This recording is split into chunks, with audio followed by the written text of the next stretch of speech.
Hello बच्चों, कैसे हो आप लोग। उम्मीद है आप सब लोग अच्छे होंगे। मेरा नाम है उत्तम चंद्रा। मैं स्वागत करता हूं आपके अपने YouTube channel exam of physics में। यूनिट्स एंड मेजरमेंट का लेक्चर 1 मैंने अपलोड कर दिया है, पहले आप उसको देख लो, उसके बाद में आप यहाँ पे आओ।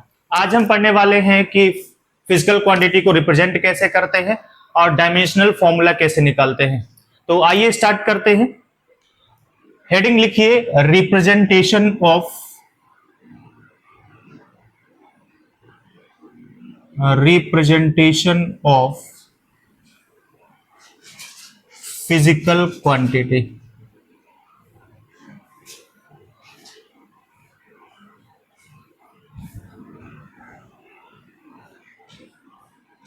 किसी भी फिजिकल क्वांटिटी को रिप्रेजेंट करने के लिए आपके पास एक न्यूमेरिकल वैल्यू होनी चाहिए और साथ में एक यूनिट होना चाहिए। फिजिकल क्वांटिटी को Q से लिखेंगे तो Q के पास में एक न्यूमेरिकल वैल्यू है, Q के पास में एक यूनिट है। फॉर एग्जांपल लेंथ एक फिजिकल क्वांटिटी है, लेंथ एक फिजिकल क्वांटिटी है। मान लिया हमारे बोर्ड का लेंथ जो है ये 1.2 मीटर है। लेंथ एक फिजिकल क्वांटिटी हो गई, इसके पास एक न्यूमेरिकल वैल्यू है और इसके पास यूनिट है मीटर। तो यहां पे जो n लिखा है ये n न्यूमेरिकल वैल्यू होती है और u यूनिट होता है और q तो आप जानते हो फिजिकल क्वांटिटी है।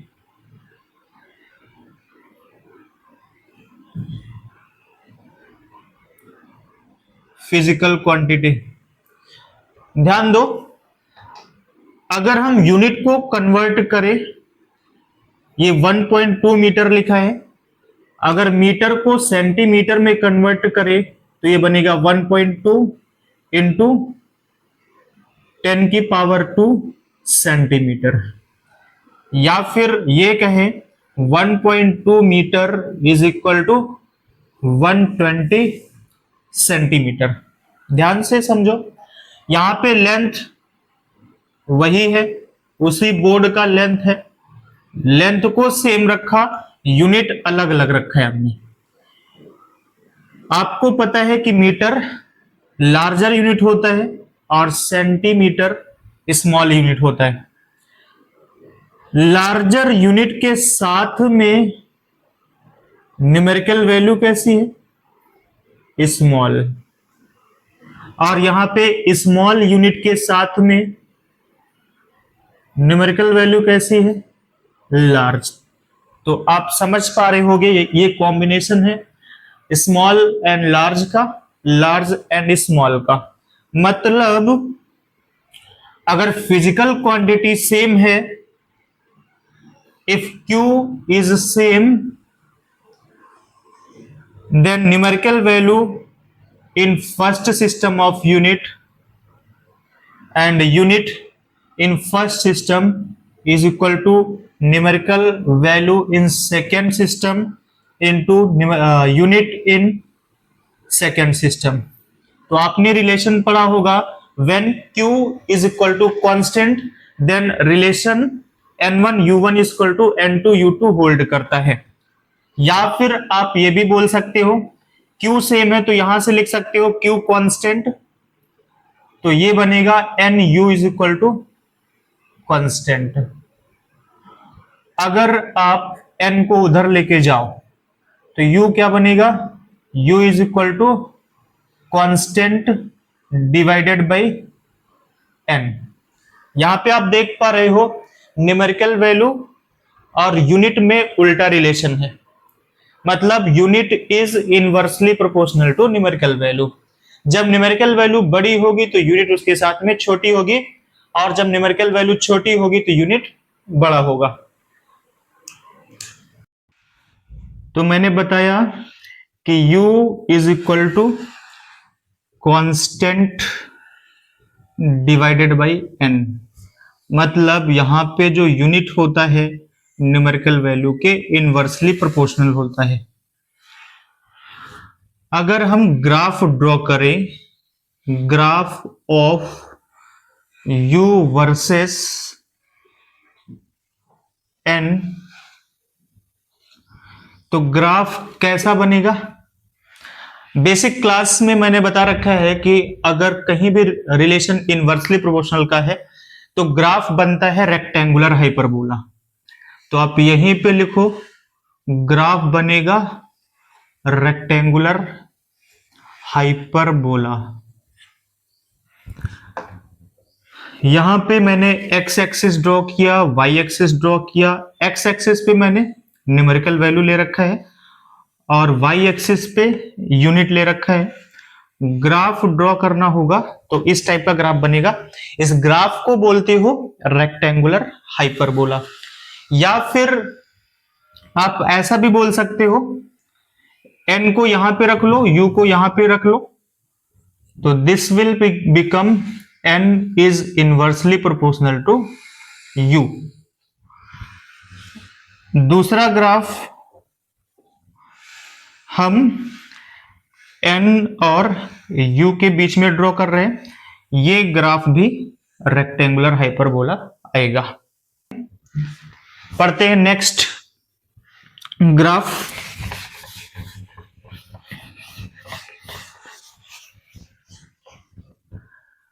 आप दूसरे तरीके से ये भी लिख सकते हो कि N you is equal to constant, जो कि पीछे लिखा था हमने।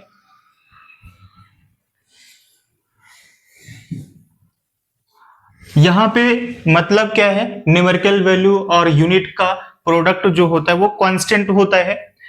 ये प्रोडक्ट ना तो एन पे डिपेंड करता है ना ही यू पे डिपेंड करता है। अगर आपसे ग्राफ पूछा जाए, graph of n u versus n और graph of n u versus u, तो ये फर्स्ट ग्राफ हम बनाने वाले हैं। यहां पे y एक्सिस पे एन यू रख रहे हैं और x एक्सिस पे n रख रहे हैं। सिंस यहां पे एन यू कॉन्स्टेंट होता है, n से इंडिपेंडेंट होगा, तो ग्राफ बनेगा straight line parallel to horizontal axis. ये है n you is equal to constant का graph. Similarly n u versus u graph बनाना है, तब भी ये ऐसा ही ग्राफ बनेगा, n you is equal to constant. मतलब एन यू का प्रोडक्ट ना ही एन पे डिपेंड कर रहा और ना ही यू पे डिपेंड कर रहा है, इसलिए ग्राफ सिमिलर टाइप के दोनों बने हैं। इसको इरेज करते हैं, आते हैं नेक्स्ट कॉन्सेप्ट पे। आपको बचपन में कन्वर्जन सिखाया जाता है, कन्वर्जन ऑफ यूनिट्स, और आप अक्सर भूल जाते हो कि यूनिट के कन्वर्जन के टाइम पे हम मल्टीप्लाई करें कन्वर्जन फैक्टर का या फिर डिवाइड करें। तो उसके लिए हम क्या करेंगे, अभी मैंने बताया n1 u1 is equal to n2 u2। Numerical value अगर स्मॉल होगी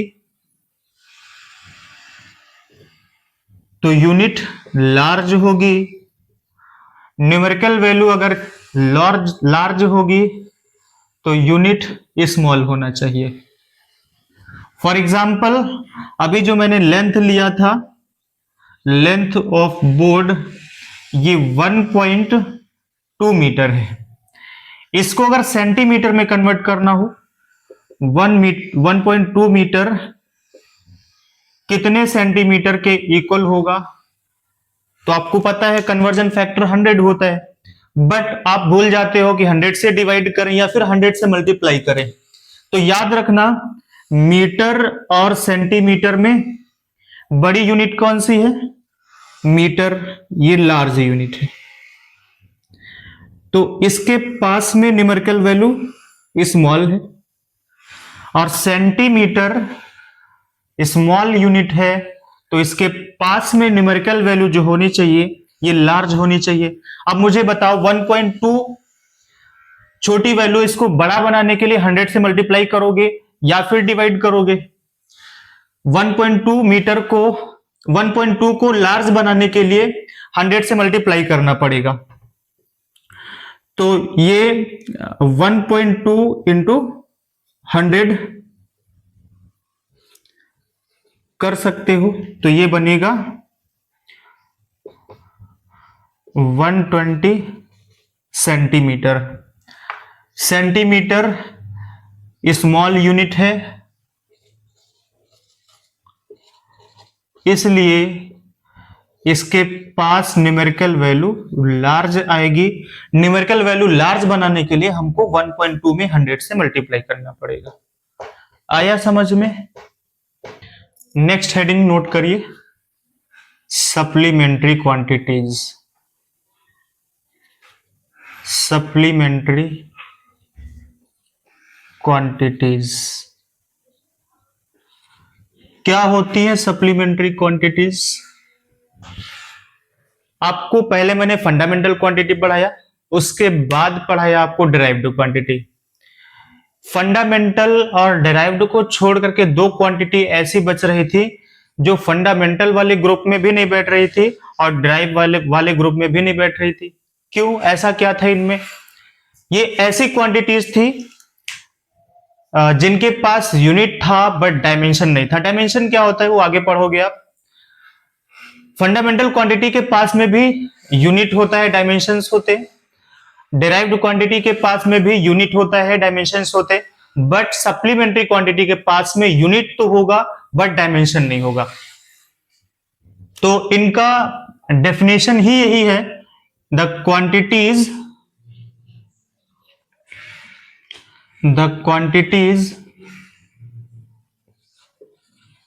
which have units but no dimensions are called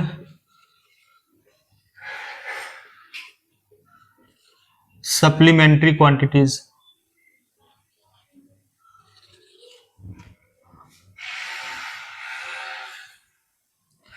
supplementary quantities,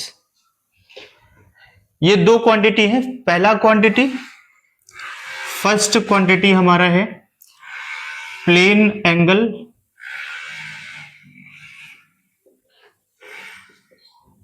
और you can also say angle, simply angle बोल सकते हो आप।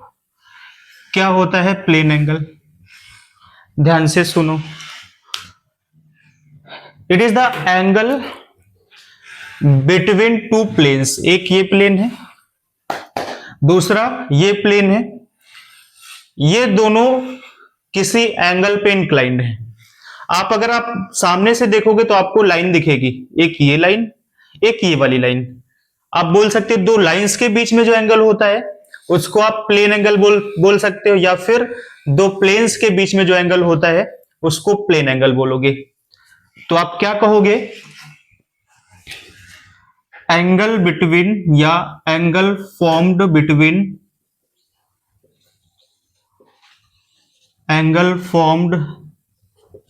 बिटवीन टू प्लेन्स और लाइंस।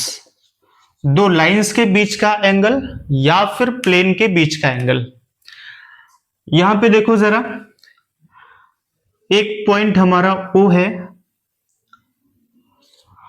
O पॉइंट पे compass रख के आप एक आर्क क्रिएट करो। तो O पॉइंट से ये वाला पॉइंट अगर हम ज्वाइन करवाएं A पॉइंट, और O पॉइंट से B पॉइंट को ज्वाइन करवाएं, तो यहां पे एक आर्क क्रिएट होगा और इस आर्क का लेंथ हमने डेल्टा S मान लिया, और इस आर्क ने सेंटर पे थीटा एंगल सबटेंड किया। ये वाला भी इसका डिस्टेंस रेडियस है और ये वाला भी रेडियस है। तो बचपन में एक फॉर्मूला आपने पढ़ा था, angle is equal to arc divided by radius. Angle क्या है यहाँ पे, theta, arc delta s by r. तो angle is equal to delta s by r, ये फॉर्मूला है। इसका SI unit of angle radian होता है, और इसका सिंबल आर ए डी होता है, बट इसके पास डायमेंशन नहीं होता है। यहां पे नेक्स्ट सप्लीमेंट्री क्वांटिटी लिखेंगे, second number, solid angle. Solid angle, यहां पे सॉलिड एंगल जो होता है ये 3D एंगल होता है, और जो पीछे हमने पढ़ाया प्लेन एंगल वो 2D एंगल होता है। 3D एंगल और 2D एंगल में क्या डिफरेंस है? प्लेन एंगल को आप एक प्लेन में ड्रॉ कर सकते हो, उसको ड्रॉ करने के लिए ओनली 2 एक्सिस की जरूरत पड़ेगी, एक एक्स एक्सिस की जरूरत पड़ेगी और वाई एक्सिस की जरूरत पड़ेगी। बट सॉलिड एंगल को ड्रॉ करने के लिए प्लेन की जरूरत नहीं पड़ती, स्पेस की जरूरत पड़ती है। मतलब इसको ड्रॉ करने के लिए 3 एक्सिस की जरूरत पड़ेगी, first X axis, second Y axis, third Z axis. मान लिया आपके पास एक कोन है, आइसक्रीम कोन, कैसा होता है? इस टाइप का होता, और यहां पे एक सर्कुलर एरिया होता है, इसमें आइसक्रीम भरी है, आइसक्रीम से ये पूरा एरिया कवर हो चुका है, और ये एरिया डेल्टा ए मैंने मान लिया, ये पॉइंट ओ और ये पॉइंट पी, ये क्यू। ओ से पी और ओ से क्यू ये दोनों डिस्टेंस इक्वल है, इसको रेडियस आर मान लिया, रेडियस आर मान लिया। मैंने यहां पे क्या मान रखा है कि ये जो छोटा सा एरिया कट किया है ये हॉलो स्फीयर से कट किया है। हॉलो स्फीयर ने सेंटर पे एक 3D एंगल फॉर्म किया, ये सर्कुलर एंगल फॉर्म किया, इसको ओमेगा से लिखते हो या फिर डेल्टा ओमेगा से लिखते हो या डी ओमेगा से लिखते हो, जैसे लिखना चाहो वैसे लिख सकते हो। यहां पे फॉर्मूला क्या बनता है सॉलिड एंगल का? Solid angle is equal to area divided by radius का स्क्वायर। वहां पे arc length divided by radius था, ध्यान से सुनो। एंगल इक्वल टू क्या पीछे लिखा था? Arc by radius.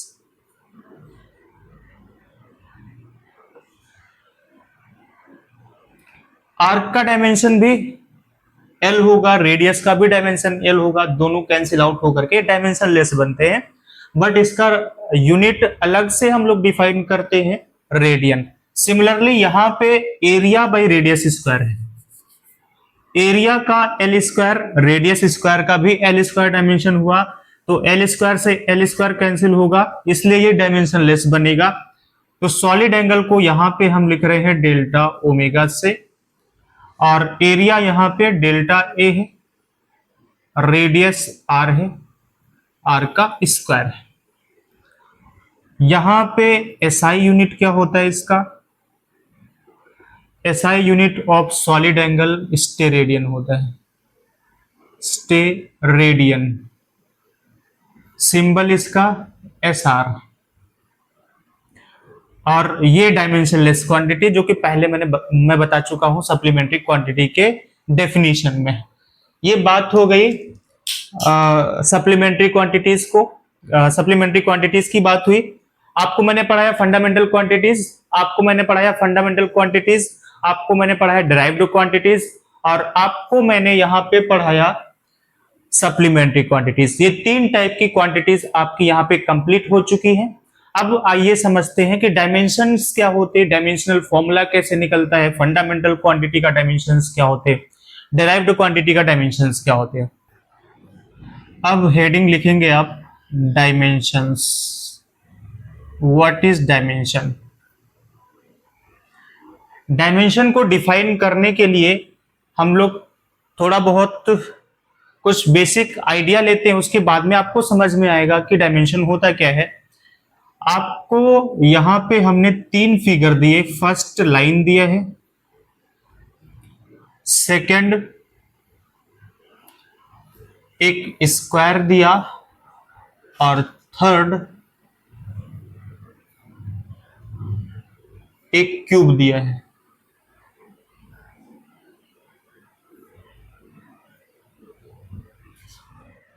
लाइन है, स्क्वायर है, और यहां पे क्यूब है। लाइन के पास लेंथ है, स्क्वायर के पास में लेंथ भी है और ब्रेथ भी है, क्यूब के पास में लेंथ है, ब्रेथ है और हाइट है। इसको आप बोलते हो 1D फिगर, इसको बोलते हो 2D फिगर, इसको बोलते हो 3D फिगर।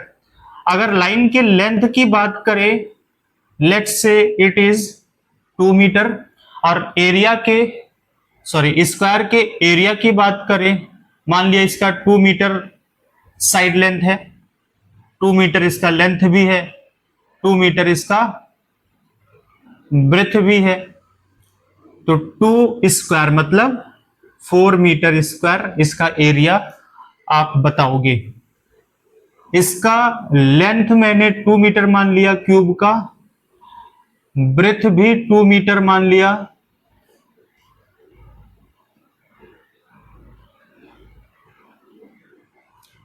और इसका हाइट भी 2 मीटर मान लिया। अगर इसके वॉल्यूम की बात करें तो ये निकल के आएगा 8 मीटर क्यूब। सिंस लाइन सिर्फ एक एक्सिस पे ड्रॉ होती है, स्क्वायर को ड्रॉ करने के लिए 2 एक्सिस की जरूरत पड़ती है, first X axis, second Y axis, और क्यूब को ड्रॉ करने के लिए एक्स एक्सिस अंदर की तरफ वाई एक्सिस ले लिया और ऊपर की तरफ जेड एक्सिस, 3 एक्सिस की जरूरत पड़ रही है। मतलब लाइन को ड्रॉ करने के लिए 1 एक्सिस की जरूरत पड़ती है, स्क्वायर को ड्रॉ करने के लिए 2 एक्सिस की जरूरत पड़ती है, और क्यूब को ड्रॉ करने के लिए 3 एक्सिस की जरूरत पड़ती है। इसलिए यहां पे लाइन 1D फिगर है और स्क्वायर 2D फिगर है और क्यूब 3D फिगर है। Here D stands for dimension। या फिर दूसरे तरीके से आप क्या समझ सकते हो, इसका लेंथ लिखा मैंने 2 मीटर, मीटर पे पावर कितना है 1, एरिया इसका लिखा 4 मीटर स्क्वायर, मीटर पे पावर यहां पे कितनी है 2, और वॉल्यूम यहां पे लिखा 8 मीटर क्यूब, यहां पे मीटर पे पावर 3 है। आप ये भी कह सकते हो किसी भी क्वांटिटी को रिप्रेजेंट करने के लिए जो यूनिट यूज होता है उस पे जो पावर होता है वही डायमेंशन होता है। यहाँ पे 1 पावर है तो 1D, यहाँ पे 2 पावर है तो 2D, यहाँ पे 3 पावर है तो 3D फिगर है। तो इसका डायमेंशन डेफिनेशन क्या लिख सकते हो आप, dimensions are the powers, dimensions are the powers to which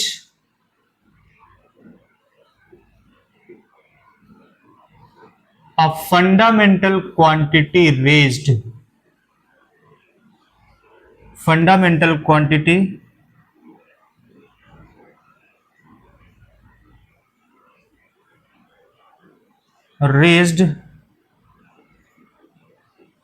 in order to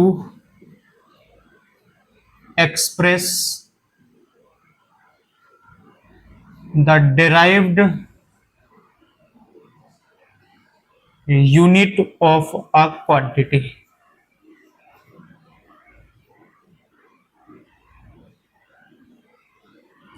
मतलब क्या हुआ, किसी क्वांटिटी को रिप्रेजेंट करने के लिए आप फंडामेंटल क्वांटिटी का सहारा लेते हो। फंडामेंटल क्वांटिटी पे जो भी पावर लगी होती है वही इसका डायमेंशन होता है। लेंथ को रिप्रेजेंट करने के लिए मीटर की पावर 1, एरिया को रिप्रेजेंट करने के लिए मीटर की पावर 2 और वॉल्यूम को रिप्रेजेंट करने के लिए मीटर की पावर 3। इसलिए ये 1D फिगर है, ये 2D फिगर है, ये 3D फिगर है। आई होप आपको अच्छे से समझ में आया होगा कि डायमेंशन क्या होता है। अब बात करते हैं कि डायमेंशनल फॉर्मूला कैसे लिखेंगे। तो यहां पे लिखो आप dimensional formula, dimensional formula of quantities.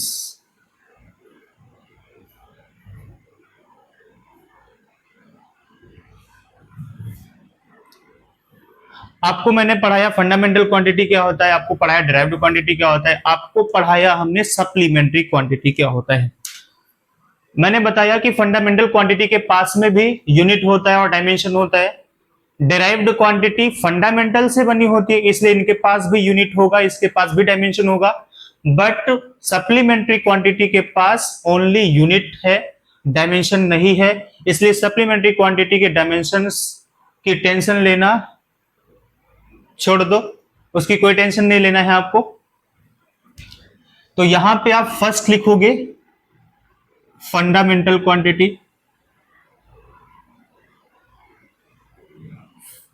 There are 7 fundamental quantities. 7 fundamental quantities का जैसे आपने यूनिट याद किया था वैसे ही यहां पे डायमेंशंस भी याद करने पड़ते हैं, या कह सकते हैं डायमेंशनल फॉर्मूला भी याद करना पड़ता है। इनकी हेल्प से हम डिराइव्ड क्वांटिटी का डायमेंशंस निकाल सकते हैं।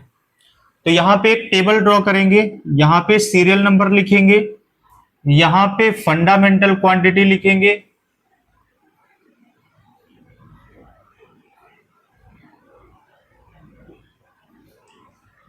यहां पे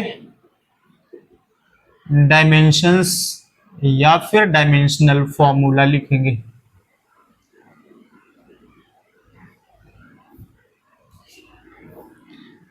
हमारे पास 7 फंडामेंटल क्वांटिटीज हैं।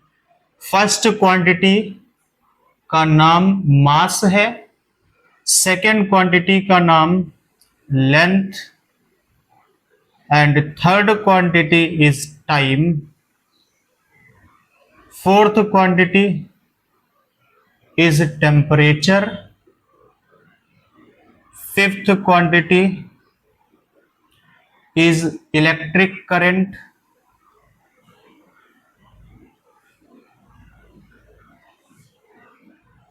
sixth quantity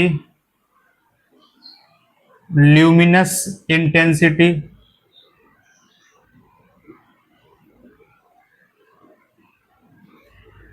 seventh quantity amount of substance. Mass को m से लिखा जाता है, लेंथ को l से लिखा जाता है, टाइम को t से लिखा जाता है। बिकॉज ये m से स्टार्ट है, ये l से स्टार्ट है, ये t से स्टार्ट है, तो इसका जो फर्स्ट लेटर है वही हम लोग डायमेंशनल फॉर्मूला में यूज कर लेते हैं। स्क्वायर ब्रैकेट के अंदर m for mass capital M लिख देंगे तो इसका डायमेंशनल फॉर्मूला कैपिटल M आ जाएगा, और लेंथ का dimensional formula capital L, time का dimensional formula capital T। Because हम मास के लिए M, L के लिए लेंथ के लिए L, टाइम के लिए T यूज कर चुके हैं।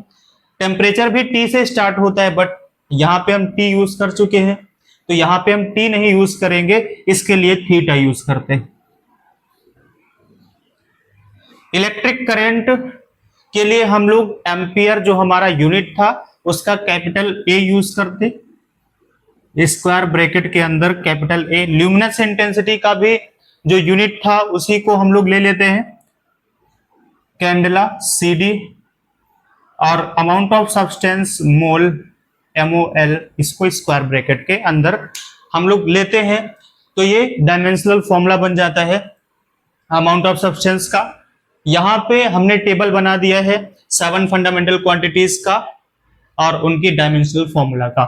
इनको याद करके आप डिराइव्ड क्वांटिटी का डायमेंशनल फॉर्मूला लिख सकते हैं। तो इस लेक्चर को यहीं पे वाइंड अप करते हैं, मिलते हैं नेक्स्ट लेक्चर में, तब तक के लिए tata bye bye, enjoy watching the video. और हाँ, वीडियो को लाइक शेयर एंड सब्सक्राइब करना ना भूलें और बेल आइकन जरूर दबाएं।